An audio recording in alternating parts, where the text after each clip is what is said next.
Bien, muy buenas tardes, queridos alumnos de la sección 2, ¿cierto? Somos pocos, pero locos. En la sección anterior éramos 33 alumnos, creo. Aquí hay 19 alumnos. Eh, y yo creo que ustedes salen ganando, pero no le cuentan a la sección 1, ¿eh? No se lo cuenten. Ustedes salen ganando porque el formato del día viernes es el formato de taller.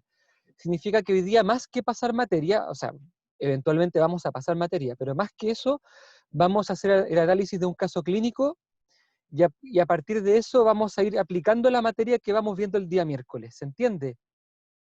Entonces, en este espacio ustedes van a aprender a analizar un caso clínico desde la perspectiva de la psicología integral de la persona.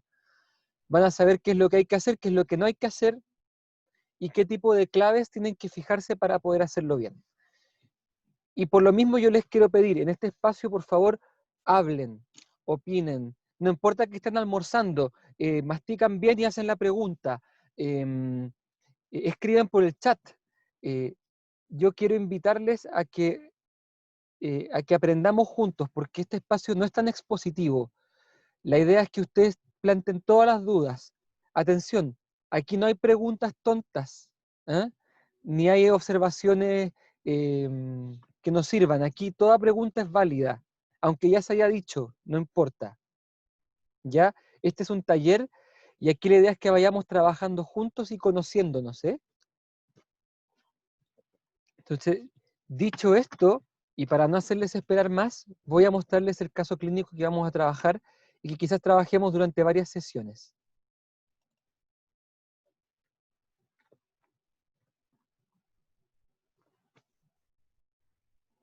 ¿Lo ven bien o lo agrando?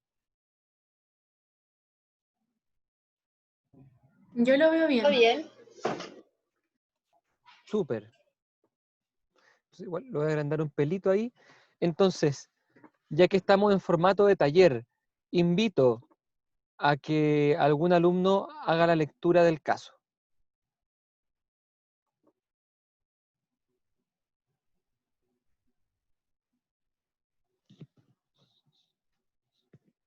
Y así yo me tomo el café.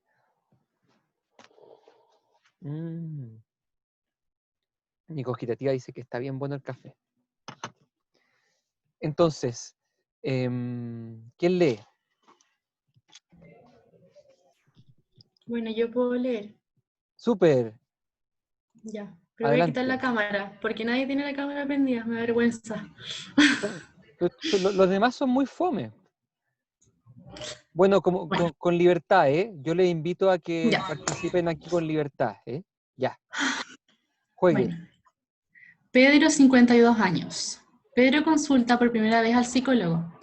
Dice que desde que su señora enfermó de cáncer no puede dormir y se siente intranquilo. Además, frecuentemente se siente de mal humor y se aísla en su pieza sin querer ver a nadie. No obstante, agrega que aunque desde la enfermedad todo se ha complicado más. Hace ya 10 años que viene cuestionándose muchas cosas en su vida. Por ejemplo, dice que siempre se ha concentrado en su vida en disfrutar al máximo, pero que ya no siente el placer a pesar de que lo busca mucho. Echo de menos viajar, hacer deporte, hasta de los masajes de los miércoles me acuerdo. Dice que es el peor momento antes de dormir, porque se le vienen a la mente todos esos recuerdos, pensamientos y pena. Y es como una bomba de emociones y contradicciones. De pequeño dice que sus papás nunca lo ayudaron mucho en sus problemas. En general, nos criamos bastante solos con mis dos hermanos. Mis papás vivían para ellos mismos. Fueron siempre como eternos pololos. Se llevaban bien, con nosotros no eran violentos. Salían siempre juntos. Veían mucho a sus amigos y nosotros teníamos que saber arreglarnos solos. Mientras cuenta esto, se le llenan los ojos de lágrimas, aunque al instante se las seca y dice que ya lo tiene superado, que son cosas del pasado, al tiempo que pide perdón por llorar en la sesión. En toda esta difícil época apareció el que me salvó la vida. Se refiere a un primo mayor que vivía en Estados Unidos y que volvió después de muchos años. Yo tenía como 16 años y me apadrinó. Hoy dice estar agradecido de él por haber estado ahí, pero no sabe si fue buena influencia. Era muy distinto a lo que me enseñaron mis papás. Él era un vividor. Ellos, en cambio, eran como el padre Gatica, que predica, pero no practica. Pero igual me dejaron buenos valores. No veo más abajo. Pedro trabaja hace 15 años en una empresa de contabilidad. Nunca le ha gustado su trabajo. Lo único que me ha mantenido en el trabajo es que tengo un buen sueldo que permite satisfacer mis necesidades. Al decir esto, mira al suelo y niega con la cabeza como en un gesto de arrepentimiento. Finalmente, dice que se ha estado cuestionando si ha elegido bien. Cree que ha terminado siendo igual a sus papás. No sé si me he preocupado por mis hijos como me hubiera gustado que se preocuparan por mí. Me he terminado pareciendo a ellos más de lo que me gustaría. Además, dice que cuando piensa que su forma de ser pudo haber hecho que su señora se enferme. Se deprime mucho. Antes de salir de la consulta, le pregunta al terapeuta si problemas como el suyo tienen arreglo y que le gustaría entender cómo pudo terminar haciendo las mismas cosas que tanto odió siendo niño. Chan. Muchas gracias por leer el caso. De nada. Entonces, la primera cosa que quisiera que hoy día notaran, a propósito de lo que significa estudiar un caso clínico, primer punto, todos los casos clínicos son incompletos. Es decir, falta mucha información. Lo que nos obliga a que tengamos nosotros que, en algunos casos, inventar o hipotetizar información que no aparece acá. Siempre y cuando lo hagamos explicitando que estamos suponiendo algo o que estamos hipotetizando algo. ¿Me explico? Sí.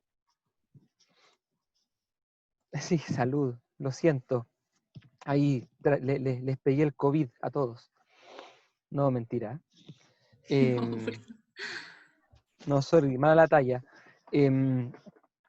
Entonces, decía, primer punto, que tenemos que saber eso de los casos clínicos, que vienen incompletos y que por lo tanto tenemos cierta libertad para inventar o suponer cosas que no salen siempre y cuando lo digamos. Segundo punto, siempre que nos refiramos al caso clínico y estemos analizando algo de él, tenemos que evitar la tentación de asegurar cosas como que si fuesen certeza absoluta. Por ejemplo, decir que Pedro tiene depresión mayor. Uno, digamos, debido a la falta de antecedentes y también por cierta humildad, uno puede limitarse a decir que, tomando en cuenta que no puede dormir, que se siente intranquilo, que tiene mal humor, posiblemente tenga algún tipo de trastorno del ánimo, por ejemplo, depresión mayor. O decir, podemos hipotetizar a partir de esto y de esto que lo que tiene Pedro es depresión mayor. Si alguno de ustedes en las pruebas me dice, Pedro tiene depresión mayor por esto y por esto, tiene todo malo. Porque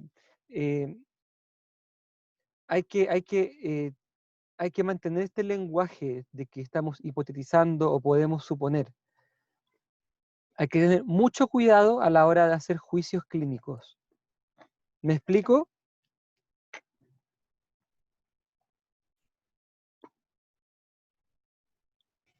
Sí, profe. Súper. Ya. Dicho esto, ya les rayé la cancha. Dicho esto, del caso clínico que ya acabamos de leer, ¿qué aspectos les llaman la atención a ustedes o les parecen importantes para entender el caso? La relación que tenía con sus padres. Ya, eso está acá, ¿no? En el párrafo 2. Sí. También la persona de apoyo que hubo en su vida, creo. Perfecto. Dame un poquito Y más de detalle. Cuando dices la relación con los padres, ¿qué dirías exactamente de la relación con los padres? Que hay igual como cierto vacío en esa relación, o tal vez no hubo la atención necesaria que requería él en su niñez o tal vez su adolescencia, que son como etapas súper importantes y donde se desarrolla toda la personalidad o parte de la personalidad. Perfecto. Mira, entonces podemos hipotetizar, ¿cierto?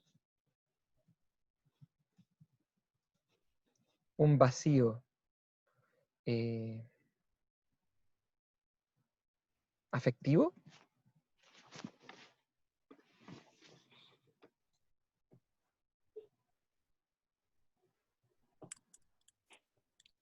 Perfecto. Entonces, hay un tema Sí, con este vacío porque los padres no estaban mucho en los problemas, ¿cierto?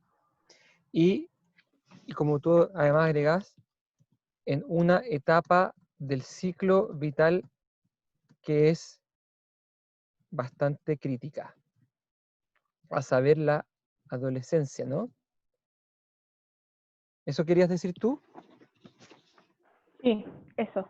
Súper. Y después agregabas algo tú con el primo. ¿Qué querías rescatar de allí? O sea, como que él dice que hubo una persona súper importante que el primo, creo, ¿verdad? Sí, Que llegó a Estados Unidos y pareciera como que le dio cierto apoyo en cierta edad, que eran los 16 años. sí, primo O mayor. sea, lo asocio como que pudo haberle dado como, no sé, me acuerdo como el tema de la resiliencia cuando hablaban sobre cuando existe una persona de Mm, apoyo, que es como muy importante y eso, no sé. podría haberle ayudado a ser resiliente. Fíjate que no digo que le ayudó a ser resiliente. Digo que podría, ¿cierto? Sí, Estamos en, podría, sí. podría haberle ayudado a Siempre ser está en resiliente. una hipótesis. Exacto, siempre Sí, a eso me mantengámonos refiero. así. Podría, es muy interesante Sí. hipótesis a ser resiliente. Ujú, Súper bien. Alguien ujú. por el chat dice la relación con sus gustos. Em, agradezco que profundices un poquito en esta idea.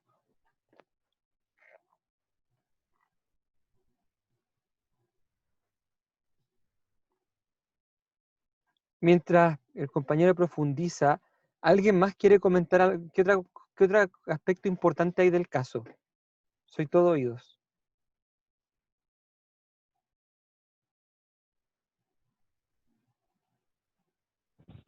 Bueno, también el tema de que su señora está enferma, Igual Ujú. es una puede pérdida muy ser. fuerte, ¿o no? Con hijos. Ay, perdón, creo que se superpusieron dos personas, ¿no? Porque hay que pensar que en un matrimonio en donde... eh, ¿cómo? No, no, perdón. ¿Qué estás diciendo? Repite.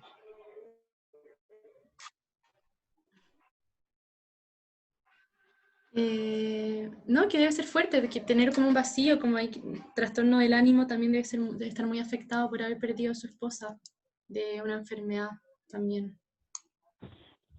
Sí, pero ¿Dónde? y yo también como que ahora leyendo, igual habla como que él está sufriendo como una crisis. Ujú. Y lo siento como que ya es como más de edad para esa crisis como que se supone que ya también se da también en la adolescencia. ¡Uy, qué buena No sé si observación! estoy equivocada. Esta crisis, esto como de cuestionarse muchas cosas en su vida, Sí, sí, eso me llamó la atención a mí. como esta eh, parece señalar una duda vocacional, voy a ponerle, eh, que Claro. en principio es más propia de la adolescencia. O sea, claramente tú estás apuntando a la siguiente pregunta. ¿Será que no pudo, o sea, será que nunca pudo vivir, será que no vivió bien su adolescencia y Ujú. recién ahora viene a saldar esa cuenta pendiente?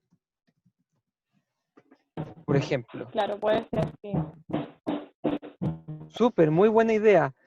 Eh, Daniela, tú estabas hablando de una pérdida. ¿A qué pérdida te refieres?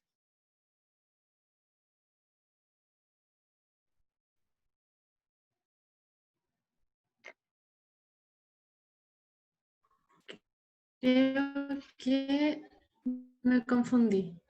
Ah, No sé, pensabas que había muerto la no sé por qué señora. leí o se muerto, pero no parece.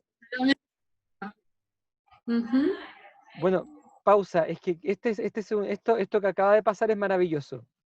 Excelente que haya pasado. Porque nos pasa que cuando leemos un caso clínico, solemos leerlo desde las categorías que traemos en la cabeza. Entonces a veces completamos el caso clínico con ideas que traemos desde atrás. Entonces cuando vemos que señora enfermó de cáncer, ya estamos pensando que murió. Claro. A mí me pasa que al leerlo en voz alta para que los demás lo entiendan, me pasa que no me concentro mucho en entenderlo yo. Eso me pasa cuando lo leo en voz alta para los demás. Sí, no es ningún problema, sí. Lo que quiero decir es que quiero aprovechar esto que acaba de pasar porque cuando leemos un caso clínico tenemos que cerciorarnos de que estamos leyendo bien y objetivamente lo que aparece allí y distinguirlo de las interpretaciones o ideas que nos pueden venir a Claro. propósito del caso clínico. ¿Me explico? Ujú.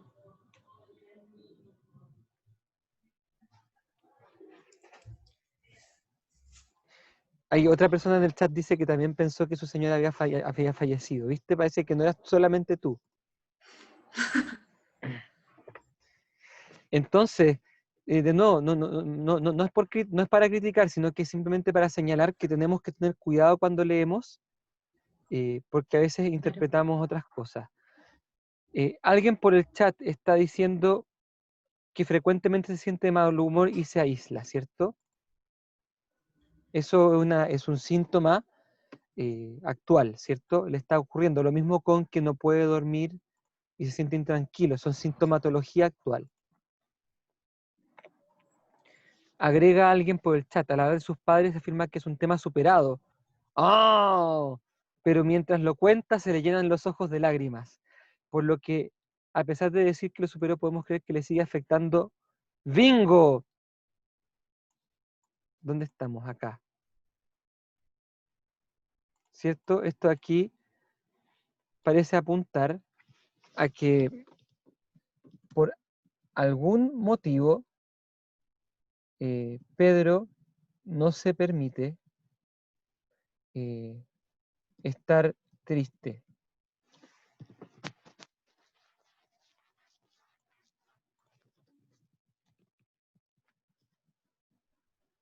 ¿Cierto?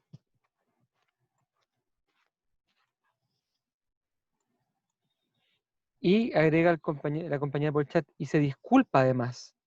Se disculpa por este desliz de los ojos con lágrimas. ¿Por qué creen ustedes que Pedro no se permite estar triste? Se hace el fuerte, ¿cierto?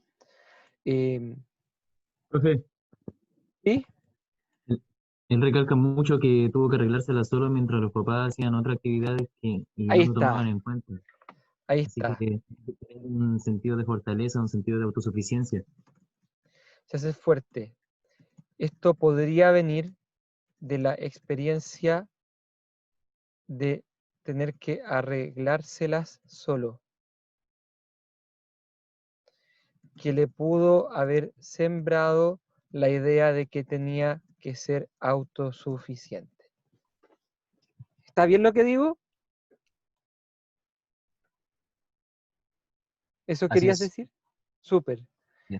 Está interesante porque fíjate que aquí el compañero está haciendo un análisis causal, ¿cierto? Primero hemos dicho que parece que no se permite estar triste. Alguien dice, bueno, eso es porque se hace el fuerte, ya súper bien, pero ¿de dónde viene que se tenga que hacer el fuerte? Y aquí está, hay una experiencia vital en la que él tiene que aprender a arreglárselas solo, en la que él aprende que tiene que ser autosuficiente. ¿Y cuál es esa experiencia? Eh, la crianza bastante solos porque sus padres eran eternos pololos, ¿cierto? Sí. Fíjense cómo ya vamos hilando el caso clínico y estamos logrando entender algunas cosas del presente gracias a experiencias del pasado. Profe, ¿Sí? soy el del comentario de los gustos, que en realidad quería comentar que como dos cosas. Lo del primo, que claro, pues no estaba el apoyo de los papás y él fue como el gran apoyo que tuvo, y quizás podría decir que una figura a seguir. Entonces él dice que él es como un vividor de la vida.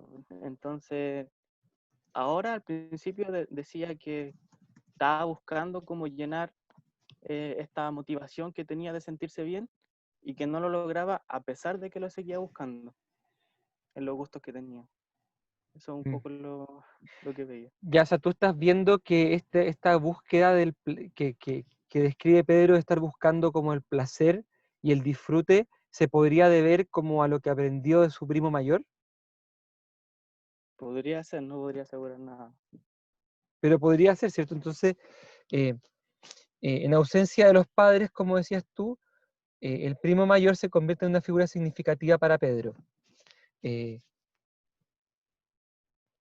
Y le transmite su modo de vivir, ¿cierto? ¿Que cuál es? Claro. Ser un vividor. Y después, como Pedro decía al principio, Pedro parece tratar de vivir como un vividor, aunque ya no le resulta. Como decía al principio, siempre se ha concentrado en su vida en disfrutar al máximo, pero ya no siente placer a pesar de que lo busca mucho. No le resulta seguir buscando el placer como lo hacía antes. Profe, Muy buena observación, Joaquín. Ana. yo vi algo ahí que, bueno, dice, bueno, al parecer yo como que veo que se siente como insatisfecho e incluso como que siente arrepentimiento porque dice que en la parte que dice Pedro trabaja hace 15 años en una empresa de contabilidad y dice nunca le ha gustado su trabajo. Lo único que me ha mantenido en el trabajo es que tengo un buen sueldo. Uh-huh. Y después, o sea, eso es como lo que lo mantiene, por decirlo así, en ese trabajo, pero en realidad él no le agrada. Es algo que está haciéndolo como, por decirlo así, por obligación. Y después abajo dice que ha estado cuestionándose si ha elegido bien. Y dice como que no quiere ser igual que sus papás, una cosa así. Ya, te has fijado en varios aspectos importantes, ¿cierto? Esto de que nunca le ha gustado su trabajo, que solamente es por el buen sueldo, se cuestiona si ha elegido bien, y esto como me he terminado pareciendo a ellos más de lo que me gustaría, a los padres, ¿cierto? ¿Profe? Son cosas importantes. Sí. Y se puede decir que respecto a lo que él indica, lo que cuenta, ha sido una vida muy como hacia afuera y poco hacia adentro, como, no sé, por ejemplo, trabajar en algo que no te gusta, al final dejas de lado como tu persona por algo como material también, que es el sueldo. Y 15 años seguidos trabajando en algo que a uno no le gusta, igual es como pasar a llevar un poco a uno mismo. No sé si puede ser. Pero es curioso, les voy a hacer un jaque. ¿Están preparados para que les haga un jaque? No es jaque mate, pero es jaque. Dice que él lleva 15 años en una empresa que no le gusta y sin embargo antes afirma que siempre se ha concentrado en su vida en disfrutar al máximo. No entiendo. No que se ha concentrado en disfrutar al máximo, entonces ¿cómo se ha permitido 15 años en algo que no le gusta? Jaque. Pero tiene como contradicciones el mismo, al final. Ya, ya. Como disfrutar la vida, pero 15 años trabajando en algo que no me gusta. Entonces hay como un choque de Qué sentimientos. interesante. Quizá también él lo dice más arriba, creo, en donde dice como que se encuentra como con sentimientos de todo y se pregunta muchas cosas, entonces quizás se centró en algunas cosas y dejó pasar otras que al final le terminaron repercutiendo ahora. Súper bien, súper bien. Entonces se Sí. puede dar una contradicción entre entre una supuesta búsqueda de disfrute y y una vida real que no disfruta. Eh, Esto además se puede reforzar con la frase del comienzo. em, Bomba de emociones y contradicciones. Pero es que podría ser que el trabajo sea un medio para disfrutar la vida, pues, ¿no? Porque dice que, claro, se queda solamente por el buen sueldo, pues. Y donde él, claro, quiere como aprovechar con los viajes que decía y todas esas cosas, el buen sueldo le puede dar eso, a pesar de ser mala pega. Claro, es una posible, esto es manera fácil de salir del jaque, ¿cierto? Entonces, en realidad Pedro trabaja en ese lugar porque le Igual da ahí, buenas lucas, pero en el fondo lo que él disfruta es lo que hace después del trabajo, en las vacaciones, cuando él viaja, etc. Es una buena manera de salir de la contradicción. pero aquí Profe, sale que mira al suelo y niega con la cabeza con un gesto de arrepentimiento.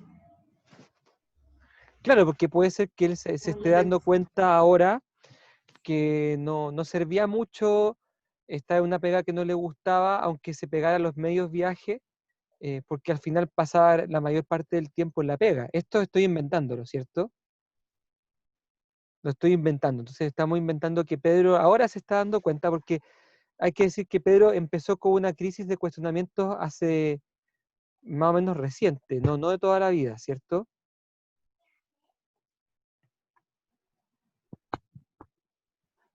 Entonces es posible que ahora se esté dando cuenta de todas esas cosas. O sea, hay muchas maneras de salir del jaque, ¿cierto? Profe, profe, Sí, sí. dale nomás. ya, es que hablando de cuestionamiento, no sé si en la parte que dice que su forma de ser pudo haber hecho que su señora se enferme, dudo que su forma de ser pudo haber hecho que su señora se enferme de cáncer, porque ya es una enfermedad más terminal que por lo que él sea. Es tremenda esta Profe, afirmación. sobre eso mismo, A ver, Alfonso. sobre eso mismo, es que él siente culpabilidad, o sea, siente mucha culpa por las emociones que tiene. Para empezar, en la primera parte dice que su momento de crisis son antes de dormir, que puede ser una razón por la cual no tiene problemas, o sea, por la cual tiene problemas para dormir, que recuerda los momentos en que se daba ciertos gustos y en estos momentos ya no puede. Eso lo frustra. Y también se siente culpable quizá por tener estos deseos de seguir satisfaciendo su necesidad de acción, emoción, mientras su mujer está enferma. Y quizá por eso tiene ese sentimiento de culpa. Y también hacia su hijo, porque cree que está descuidando a su hijo en esta búsqueda de emoción, al igual que su papá lo hicieron con él. Wow. Y agreguemos que se siente culpable por haber llorado en sesión. Por eso es que pide También, perdón, ¿cierto? Genial análisis. Em, muy autocrítico profe, el hombre. sería como que él está sufriendo como una represión, ¿o no? ¿Está como qué? Como que tiene una represión. Hay algo aquí. ¿Cómo podríamos... culpabilidad es una buena manera de decirlo. Es una persona muy culposa, Ujú. ¿cierto? Es que yo siento que es como represión en el sentido de que él como que no se permite estar triste, pero es como algo ya mental, antes que llegar como al acto. Sí. No se permite estar triste. No sé. Y de hecho, de esa misma necesidad de no querer estar triste puede venir toda esta búsqueda de emoción, de estar en constante ánimo, tener dopamina cada rato. Sí, coinciden conmigo en que parece que eh, Pedro tiene una vara muy alta para sí mismo. Sí, Entonces, eh, como que no, si llora, pide perdón. Si su esposa está mal, él parece que también tiene que estar mal. Cree que descuida a los hijos. eh, parece que pareciera que tiene una vara muy alta, que es como bien autoexigente, ¿no? Igual podría Sí, tener un poco de sí. influencia lo que dice sobre los padres, ¿o no? Que dice que eran como el padre de Gatica que predica pero no practica, pero igual me dejaron buenos valores, que al final se los dejaron, pero como de la puerta para afuera, por decirlo así, que se lo anunciaron, pero nunca se lo dieron de forma concreta, expresándoselo con acciones. Mm. Ah, mira qué interesante. Aquí vais a ver un patrón, porque los padres hablaban de valores, pero no los practicaban, ¿cierto? Em, y parece que Pedro también tiene sus valores y él siente que no los practica. Y por eso es que pide disculpas todo el rato.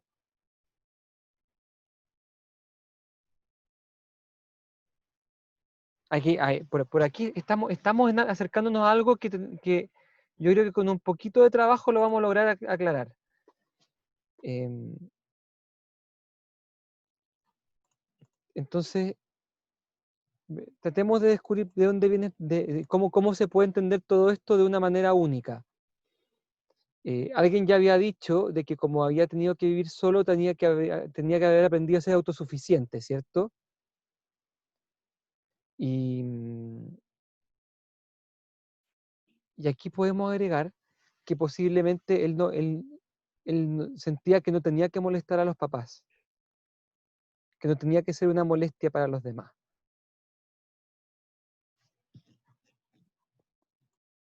totalmente de acuerdo. Entonces podemos decir como, entonces, eh, ¿Podría ser como miedo al fracaso, miedo a no ser aceptado, algo así?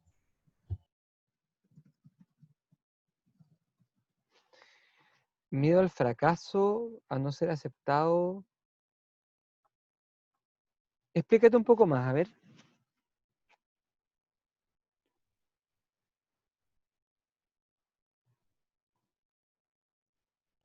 Déjeme un tiempo para pensar. Piénsalo, mientras tanto yo en el chat voy a comentar hay muy buen comentario, que pareciera que Pedro introyecta al primo vividor, lo que le lleva a querer disfrutar al máximo de la vida, pero en el fondo él no es eso. Entonces hay como una contradicción entre un aspecto de Pedro que buscaría el disfrute, pero hay otro aspecto de Pedro que busca como lo correcto, que busca no ser molestia, que busca, digamos, que es autoexigente. Se daría una especie de mezcla en Pedro, entre que es una persona muy autoexigente, pero que a la vez trata de buscar el placer. Profesor, Ujú. sobre ese mismo comentario que acaba de leer, en el texto no se menciona que el primo haya sido el tipo vividor que tenía la búsqueda del placer y eso, sino que él deja como en ese rol a los padres. Quizás fue el primo el que le inculcó tener mayor responsabilidad, En la porque él se siente el viñeta, reflejo de... en la viñeta dice que el primo era vividor, dice, era muy distinto a lo que me enseñó mi papá, él era un vividor, ¿no? Entonces no me pesca.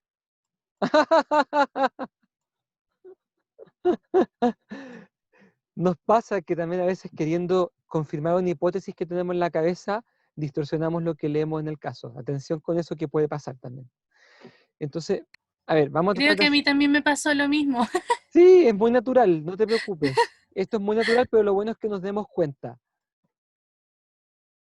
So, tratemos de ver cuáles son las ideas que se tiene que ir armando Pedro a partir de sus experiencias, ¿cierto? Entonces, partamos con esta idea de que se crió bastante solo con los dos hermanos. Los papás vivían para ellos mismos, fueron siempre eternos pololos, se llevaban bien, no eran violentos, salían siempre juntos, veía muchos amigos, nos teníamos que saber arreglarnos solos.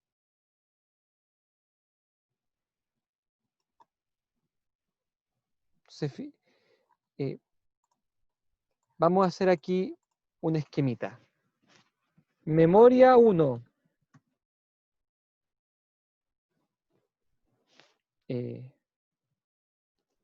Mis papás nos dejan solos. Memoria 2.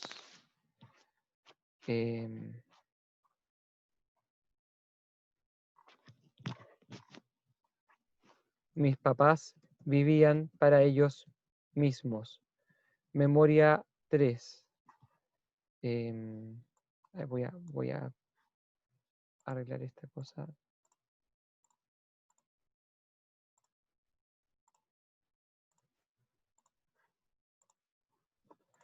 Memoria 3.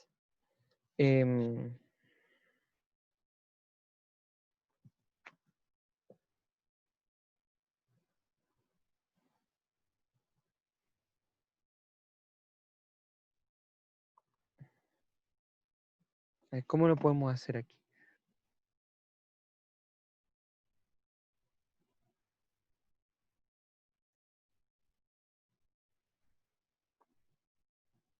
Mis papás nos dejan solos, mis papás vivían para ellos mismos. Y agreguemos otra de ese estilo. Por ejemplo,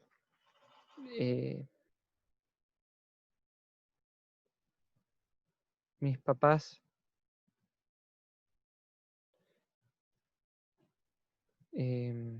no, ¿cómo podemos decir?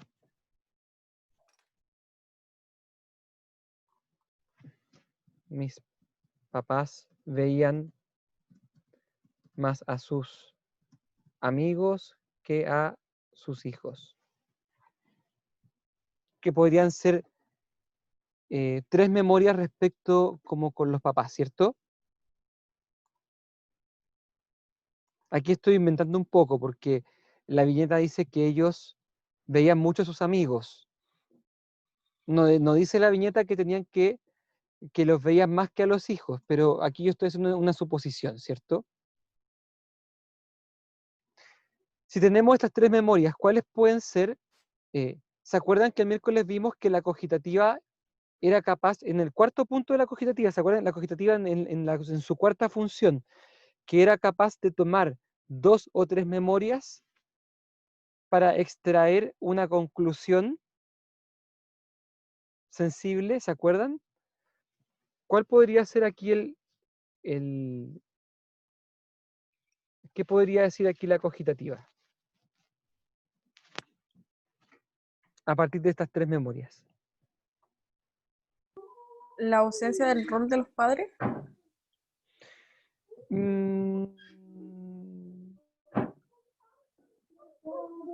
No exactamente. ¿A mis papás no les importa? Ahí está. Más profundamente. A ver, a mis papás no les importo. Ya está súper buena. Este vendría a ser como ¿cómo se llama esta conclusión sensible que la cogitativa logra a partir de 2 o 3 memorias?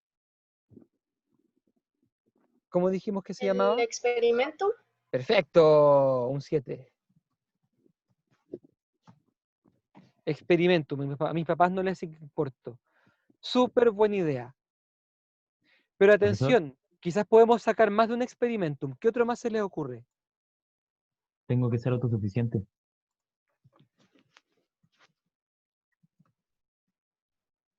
Tengo que ser autosuficiente, que es muy parecido a lo que acaba de decir un alumno por el chat. Debo valerme por mí mismo. Súper buena idea. ¿Qué otra idea se pudo haber hecho él? No soy suficiente, tal vez. Es súper. No soy suficiente o, como también podríamos decirlo, no soy valioso. Por eso es que mis papás preferían ver a los amigos, porque los amigos eran más valiosos que los hijos. También podría haber dicho, los hijos son una molestia para los padres, por ejemplo. ¿Se entiende? Y aquí podríamos estar toda la tarde sacando posibles experimentums. ¿Lo van notando cómo es esto del experimentum? Ahora, atención, para el tiro aclarar un tema.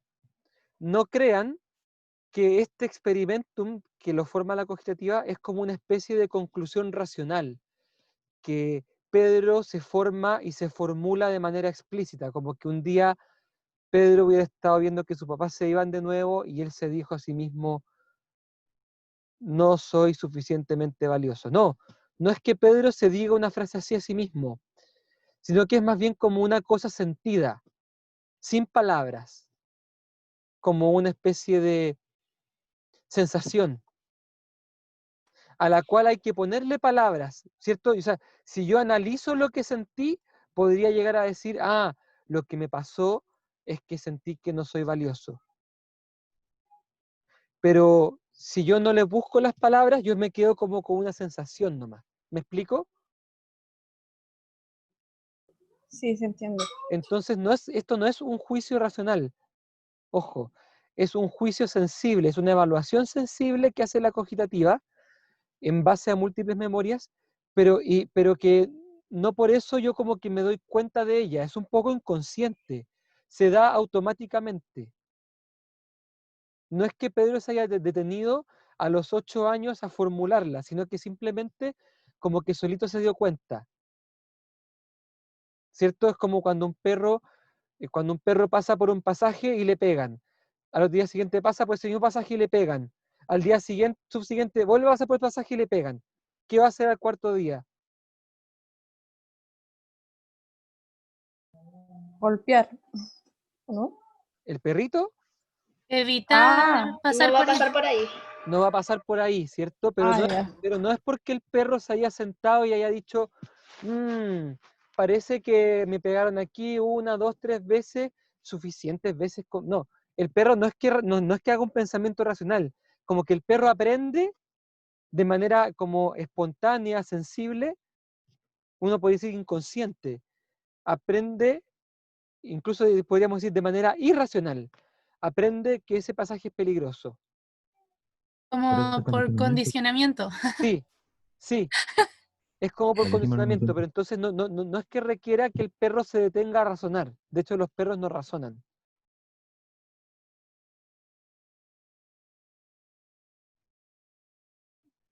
Ahora bien, pregunta. Este experimentum, papás, a mis padres no les importa, tengo que ser autosuficiente, no soy suficiente, los hijos son una molestia para los padres. ¿Dónde se almacena? ¿Se almacena en la cogitativa o en la memoria?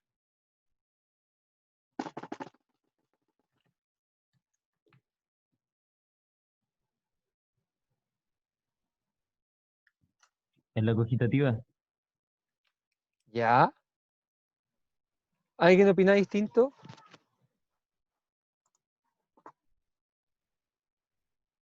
A ver, sin duda, la cogitativa forma el experimentum. La cogitativa es la que hace esta evaluación, es la que saca la conclusión, pero no es la cogitativa la que debo almacenar, ¿eh? Porque la cogitativa no tiene cómo funciona almacenar. ¿Se acuerdan que cuando revisamos las funciones de los sentidos internos, la cogitativa nunca dijimos que almacenara nada? ¿Cuál será entonces la potencia o la facultad que va a almacenar el experimentum? La memoria. Perfecto.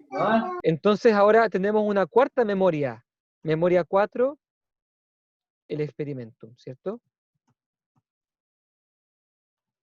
Queda almacenado en la memoria. Entonces, esta sensación de no ser valioso, de sentir que los hijos son una molestia para los padres, eh, etcétera, queda guardada en la memoria como sensación, ¿cierto? Como una intuición, no como algo racional. ¿Ok?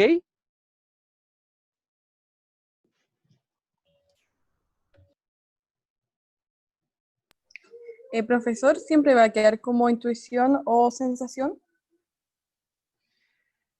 A ver, ¿a qué te refieres con tu pregunta? Como dijo, que el experimento en este caso queda almacenado en la memoria como sensación o intuición, pero no como algo relacional. Como algo racional, Ah, racional, no como algo racional. ya. Claro, porque es subjetivo. Ya, gracias. Súper. Entonces, por ejemplo, este experimentum que aquí sacamos, esto de que, de que tengo que ser autosuficiente, puede explicar por qué el paciente pide perdón por llorar en sesión. ¿Se entiende?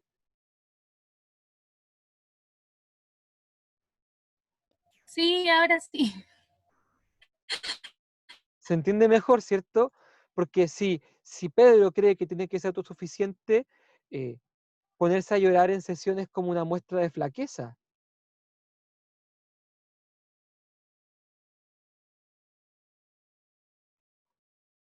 ¿Dónde más se nota esta idea de que tiene que ser autosuficiente? ¿Dónde más la notan?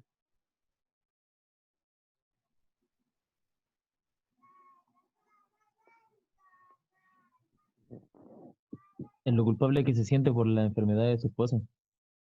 Ahí está, ¿cierto? Tiene como una idea mágica en su cabeza de que él podría de que él tiene que hacerse responsable también de lo que le pasa a su esposa.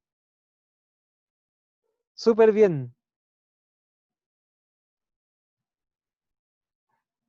Cuando se cuestiona si se preocupaba por los hijos y quizás proyecta su infancia en la de ellos y compara, sintiendo que ha seguido un ejemplo parecido al de sus padres. También aquí hay algo. ¿Eh? También podríamos decir que se siente autosuficiente, por ejemplo, en el hecho de que se haya demorado 10 años en cuestionarse sin pedir ayuda.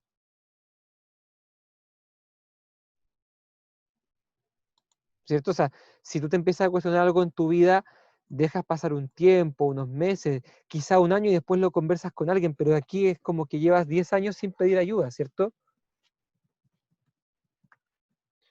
Podría estar relacionado con el experimentum. Soy autosuficiente.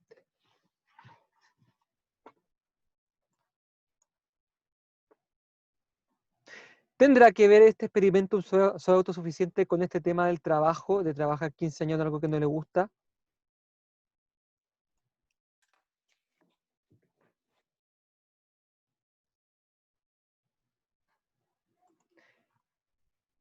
¿En qué Se sentido? A obliga ver, a realizar acciones que no, se obliga a realizar acciones que no quiere para satisfacer sus necesidades, para satisfacer a su familia. eso es. Se sacrifica por ello. Claro, digamos que la autosuficiencia eh, es tan importante que es preferible al disfrute. Y aquí, atención, empezamos también ahora a develar el asunto, porque parece que el primo también le dejó un experimentum, ¿cierto? Probablemente hay muchas experiencias con el primo en que el primo le enseñaba que había que pasarla bien, que había que ser vividor, ¿cierto? Entonces posiblemente también Pedro se hizo el experimentum de que la vida era para gozarla, ¿cierto? Vamos a ponerlo aquí. Él era un vividor. Entonces aquí podemos postular que podría postularse, viste que hablo en hipotético, no como una seguridad, que mediante muchos ejemplos el primo le dejó un experimentum del estilo, la vida es para disfrutarla. Como decía la Celia Cruz, la vida es un carnaval, ¿cierto? Em, pero, pero la fuerza de este experimentum es menor a la del otro, a saber, eh, debo ser autosuficiente, ¿cierto? Por eso sacrifica lo primero en pos de lo segundo. sea, parece que aquí hay una contradicción en Pedro, ¿cierto? Aquí se puede entender, porque Pedro es como que hubiera recibido dos educaciones distintas. Una de los padres, que además es complicada porque los padres con su actuar le enseñaban cosas como que los hijos daban lo mismo, pero en cuanto a valores parece que ellos les decían a los hijos como le enseñaban valores, ¿cierto? Posiblemente que era importante la familia, no sé qué, pero ellos no lo practicaban. Entonces, ya los padres le confunden la cabeza a Pedro porque le dejan enseñanzas morales por una parte, pero con su ejemplo le enseña otra cosa. Y para más remate, después llega el primo, que lo trata bien, lo recibe y todo, pero que era un vividor, entonces también le enseña que la vida hay que vivirla. Imagínense cómo está la cabeza de Pedro, con experimentos que dicen hay que ser valórico, otro experimento que le dice tengo que ser autosuficiente, y otro experimento que le dice hay que disfrutar la vida, viejo. Sí. Vamos a postular que esta bomba de emociones y contradicciones podría resumirse en el choque de tres experimentum. Uno, la vida hay, en la vida hay que seguir los valores, posiblemente valores morales, ¿cierto?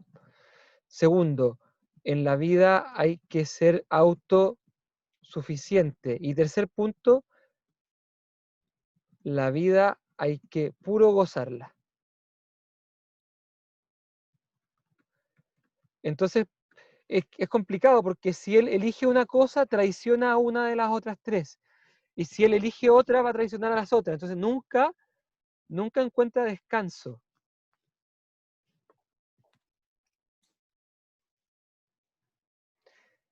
Entonces, siempre está equivocado. Siempre está equivocado porque o le falla a lo que los papás le dijeron, o le falla a lo que los papás le demostraron con sus actos, o le falla a su primo. Qué complicado, ¿no? Y por eso es que Pedro es tan confuso. Dice buscar disfrutar al máximo, ¿ok? Pero también dice que trabaja 15 años sin disfrutar. Pero también dice que no puedo llorar, ¿cierto? Entonces, finalmente, por aquí podríamos tratar de entender la confusión de Pedro, porque Pedro parece tener experimentum diversos coexistiendo. ¿Qué tal hasta acá? ¿Cómo les sienta? ¿Le aclara la película? ¿Tienen alguna idea, algo que comentar?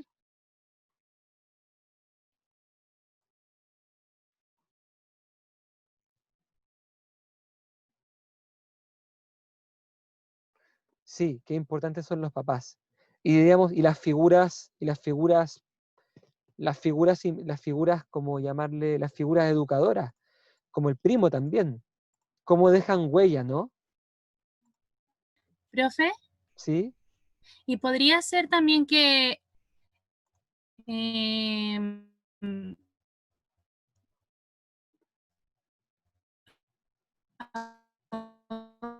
hace de esto ese experimento de nunca sentirse como feliz, por decirlo así, porque siempre que quiere hacer algo se le está cuestionando el otro experimento y así.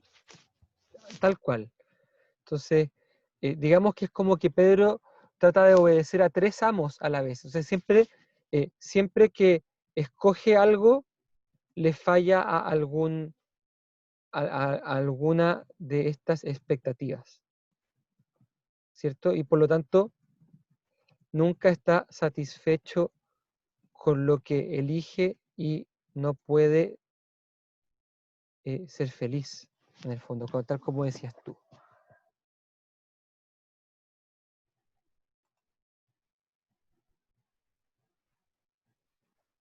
Bien, estamos sacando muchas conclusiones.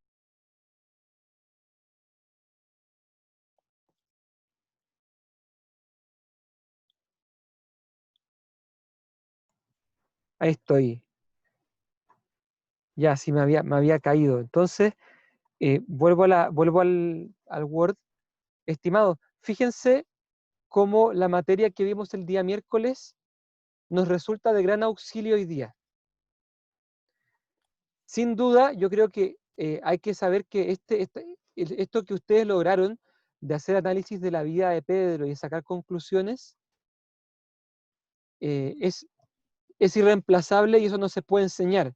Esa astucia o ese ingenio que alguno de ustedes ha demostrado es algo que se practica.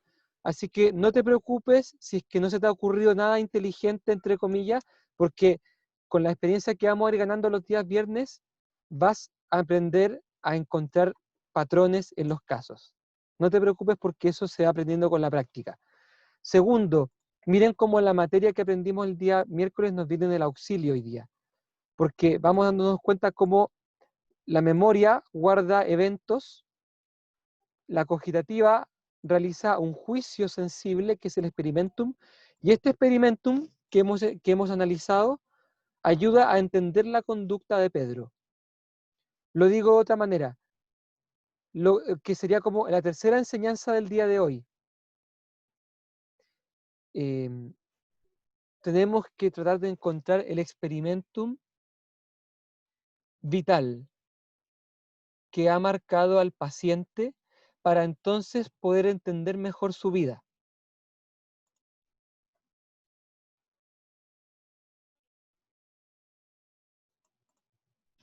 ¿Me explico? Entonces, qué importante... Profe, ¿puede repetirlo, por favor? Digo que es muy importante rescatar el experimentum para poder analizar mejor los eventos de la vida de la persona.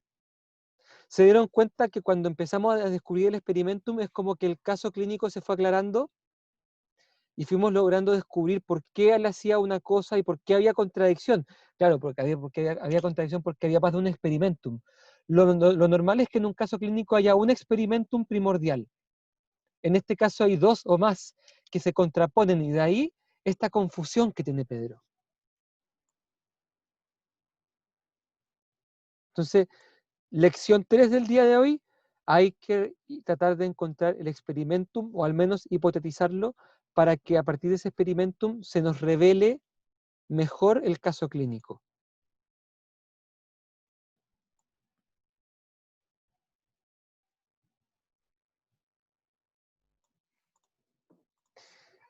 Hay una persona que me hace una pregunta muy interesante por el chat. Quisiera comentar que yo le había dicho que la cogitativa cuando saca su conclusión, luego la envía al apetito sensitivo, ¿cierto? Sí, conclusiones del estilo, no soy valioso. La cogitativa, ¿cómo creen que la va a evaluar? ¿Como algo conveniente o como algo peligroso o como algo nocivo?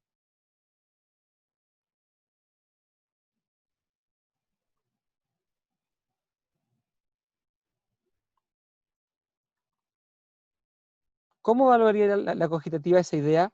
No soy valioso, no soy suficiente. Nocivo, ¿cierto? Como algo que atenta, porque todos queremos naturalmente ser valiosos. Entonces esto atenta contra una necesidad natural básica, como el de saber que soy valioso, ¿cierto? Entonces la cogitativa dice, esto es nocivo. ¿Cuál será la emoción que surge cuando la cogitativa le envía este papelito al apetito sensitivo? El apetito de, no soy valioso, eso es algo nocivo. ¿Cuál será la emoción que surge en el apetito sensitivo? ¿Cómo se sentirá?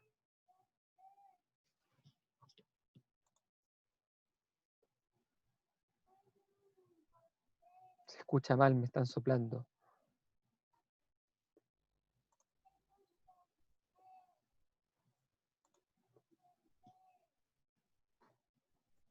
¿Me escuchan ahora? Sí, profe, ¿podría repetir lo último que dijo? Repito la favor. pregunta, repito la pregunta. Decíamos que la cogitativa sacaba esta conclusión, no soy valioso. Ahora bien, ¿cómo creen que evalúa esto la cogitativa? Y alguien me dijo como algo nocivo, ¿cierto? Entonces la cogitativa evalúa nocivo esto. ¿Cuál será la emoción que va a surgir en el apetito sensitivo cuando la cogitativa dice que esto es algo nocivo? ¿Será alegría lo que surge?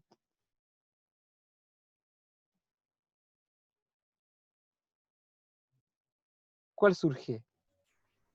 No, obviamente va a ser algo desagradable. Sí, ¿cómo qué? Tristeza. Tristeza. Esa es la emoción apropiada, Ana.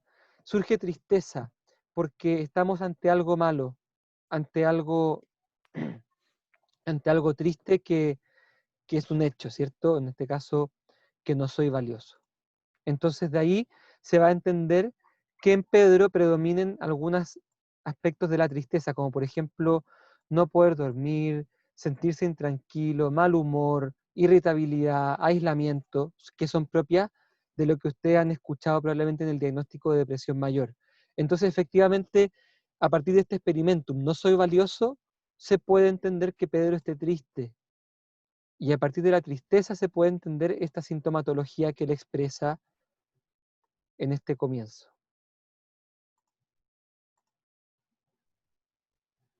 Bien, estamos llegando al final de este taller. Dudas, preguntas, consultas. ¿Qué le ha parecido esto?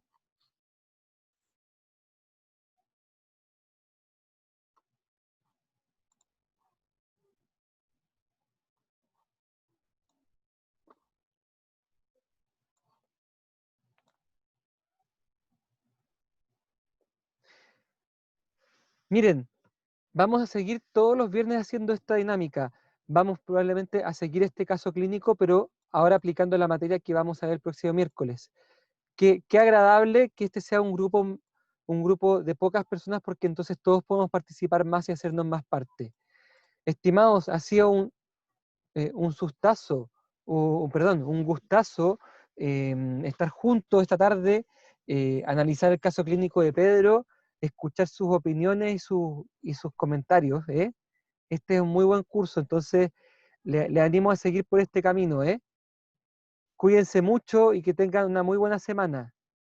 Igual, profe, gracias. Chao, profe, que esté bien. De Gracias, nada, profe. de Chao. nada. Pronto envío el link de las clases que las estoy subiendo ya a YouTube. Un abrazo grande. Chao, Sí, chao. profe, Profe. porfa. El documento de Word también va a estar en una carpeta. Sí, también va a estar. Ya, genial, muchas gracias, chao. Nos vemos, chao.